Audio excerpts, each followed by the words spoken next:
I was put into a group with a man and I was prompted to discuss my masturbation habits. And I said, "No way. I'm a married woman. This is ridiculous." So I dropped the class, and when I re-enrolled in it, I requested the same accommodation that Muslim students had received, which was to take the course remotely. So I thought, okay, fine. At least I can do this by myself in the privacy of my own home. But the professor instead scheduled a Zoom meeting with me, and he promised professionalism. He promised no required sexual disclosure.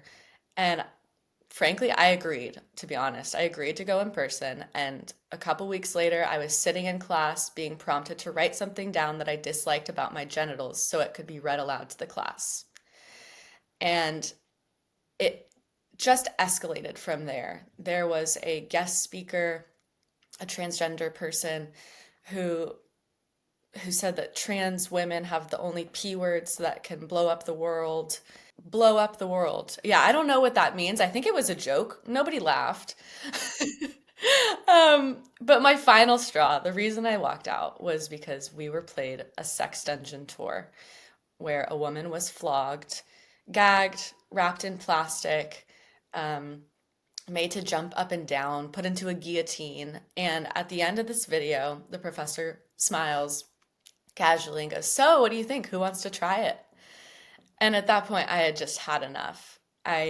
It's just so beyond the pale. It is not education.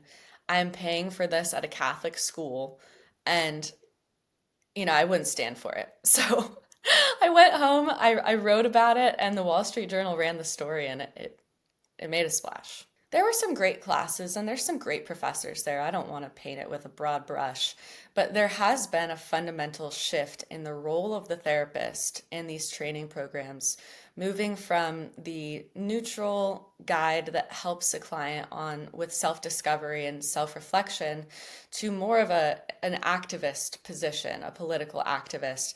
And that activism was woven through the program. For example, I'll tell you one story that I thought was pretty surprising. I walked into a marriage and yeah, it was a marriage therapy class. And on the walls I saw race, gender, religion, nationality, language, disability status, all these identity categories. And we were prompted to distribute ourselves or divide ourselves based off what we thought was most important to our own identity. So we had, a group of people saying, my sex is the most important part about me. And then another group of people, my race is the most important part about me. And I felt so alone because I was the only person who stood under religion. And, I'm a frank, like probably a pretty new young Christian.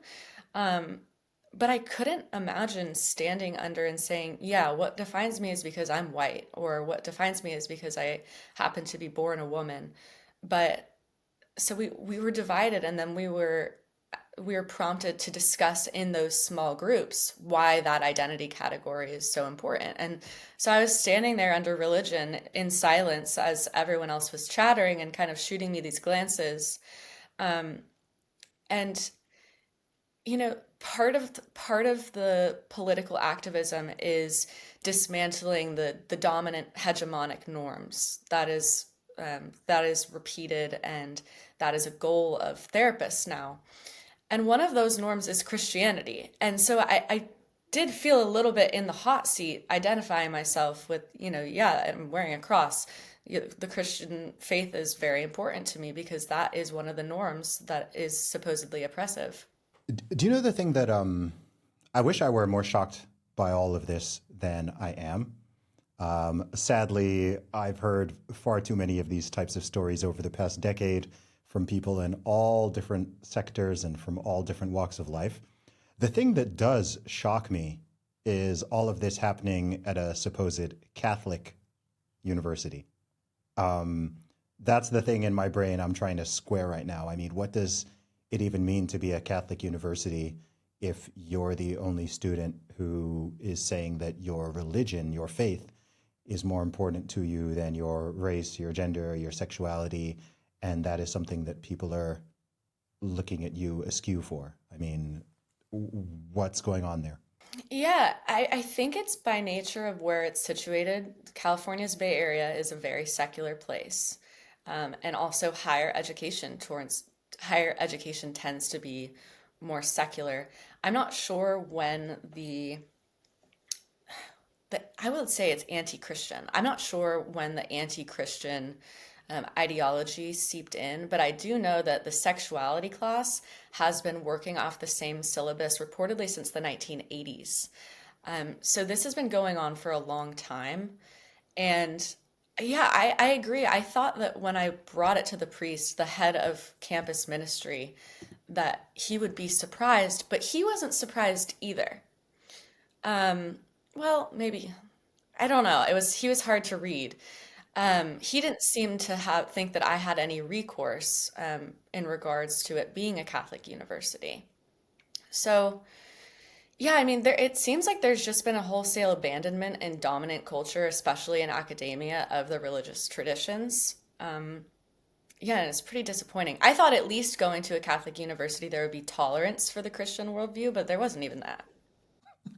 You'd certainly hope so. I mean, if you can't find refuge in a Catholic university, then it says a lot. I mean, it says a lot about the course. It says a lot about the state of higher education now in the USA and in much of the West. And it's crazy, because I just think that, I mean, I graduated from university in 2007, and I'm sure that in some of the courses there was probably some, like, quote unquote weird woke stuff, to use the 2020s terminology.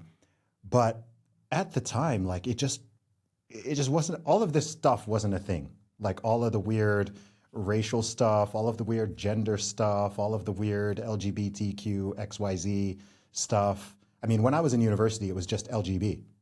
I remember that. I remember that clearly. It was just LGB. Occasionally there would be the T, but the Q and the A plus P 2S, like every year, they just keep adding and adding. And I think 2007, I mean, maybe for my younger listeners, that sounds like a long time ago, but I'm just kind of like, the speed of the shift has just been insane. At that time, it was just like, if people were going to university, there wasn't a concern. Oh my gosh, is my child going to come out being a blue-haired communist, or are they going to come out thinking that they're the other gender, or are they going to be, like, exposed to the type of stuff you've just been talking about? Like, none of that was a concern. I did computer science, so I'm totally insulated. But even for the people who studied, I don't know, English or history or philosophy or politics or whatever, it just, maybe they would have learned about, like, the Marxist worldview, just as, like, hey, this is a worldview that exists, and this is something that throughout history led to these different movements and so on, but not like, this is what the world is, like, this is how it is, let alone all the weird stuff with gender, all the weird stuff with race.